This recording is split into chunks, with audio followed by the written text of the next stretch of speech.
Biotechnology विभाग के वैज्ञानिकों की आशंका को देखते हुए भारत में डेल्टा 4 नामक कोरोना वेरिएंट की तीसरी लहर का खतरा बढ़ गया है। दरअसल डेल्टा 4 वेरिएंट तेजी से बढ़ रहा है। वैज्ञानिकों की टीम ने इसे लेकर अलर्ट जारी कर दिया है। उन्होंने केंद्र सरकार को 13 सितंबर को एक रिपोर्ट सौंपी है, जिसके मुताबिक दूसरी लहर के बाद से देश में डेल्टा वेरिएंट में लगातार म्यूटेशन हो रहा है। रिपोर्ट के मुताबिक भारत में ही नहीं, अमेरिका, यूरोप सहित कई देशों में म्यूटेशन हो रहा है। इसकी वजह से वायरस में और अधिक बदलाव होने की आशंका जताई जा रही है। वैज्ञानिकों के अनुसार भारत में ही अब तक 25 बार डेल्टा वेरिएंट में म्यूटेशन हुआ है और उसके अलग अलग मरीजों में पहचान हुई है। रिपोर्ट में बताया गया कि अब तक 90,115 सैंपल का जीनोम अनुक्रम पूरा हुआ है, जिनमें 62.9% सैंपल में वायरस के गंभीर वेरिएंट मिले हैं।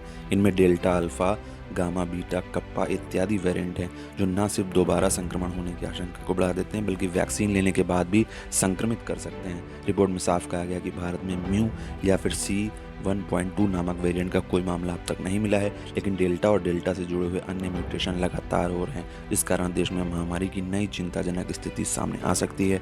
वर्तमान में डेल्टा 4 अधिकांश सैंपल में मिल रहा है। सभी म्यूटेशन को डेल्टा 1 से लेकर डेल्टा 25 तक गणितीय पहचान दी गई है। इन 25 में से डेल्टा 4 नामक म्यूटेशन काफ़ी तेज लग रहा है।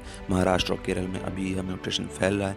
आशंका है कि कोरोना की आगामी लहर में डेल्टा में हो रहे इन म्यूटेशन की बड़ी और गंभीर भूमिका हो सकती है। दिल्ली में स्थित IGIB के अनुसार पिछले महीने महाराष्ट्र में 44% मरीजों में डेल्टा 4 वेरिएंट मिला था, जबकि केरल में ये संख्या 30% से भी अधिक थी।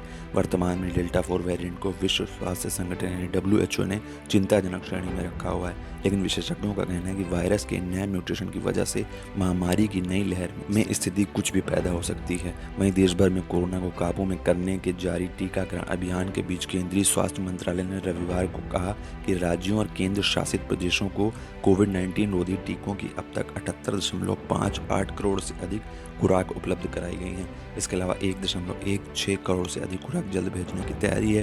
मंत्रालय ने कहा कि राज्यों और केंद्र शासित प्रदेशों के पास अब भी 5.16 करोड़ खुराक उपलब्ध है।